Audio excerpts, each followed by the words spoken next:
今仔日宣布着两化的政策，讲就任1年内就要通过两化监督条例，刷落来，甲中国的对话会以人权为第一优先。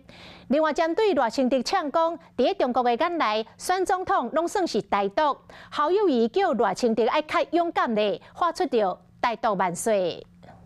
你寄予厚望，真的。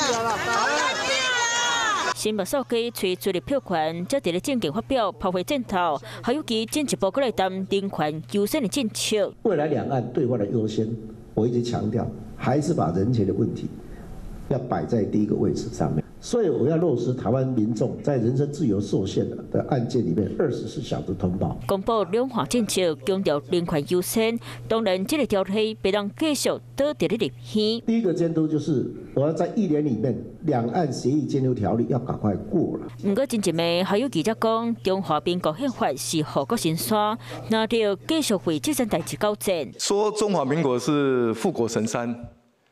这是我以前从来没有听过的神话，因为这要得中华人民共和国接受才有可能。我感觉很不可思议呢，你调副总统是按照中华民国宪法规定的宣誓的哦，啊你甲讲中华民国宪法是神话。啊，那伫香港就是台独金选的赖清德，嘛来反呛讲，大家拢伫咧选总统，然后咧伫咧中国眼内，敢是拢算台独？你说我们3个人都是台独，那你现在是在选什么？台湾共和国的总统还是什么？直接问他，我是选中华民国总统的。无支持台独，啊不你就冻结台独党纲。当年你要有勇气嘛，我企咧看你当年要有勇气。讲要哎呀，台湾独立万岁！两号路线继续并战，选民是愈看愈兴，真紧第2轮就得要上演。Hello， 我是林仙怡，想要抢先掌握最及时的新闻资讯吗？赶快订阅、按赞、开启小铃铛，锁定华视新闻 YouTube 频道。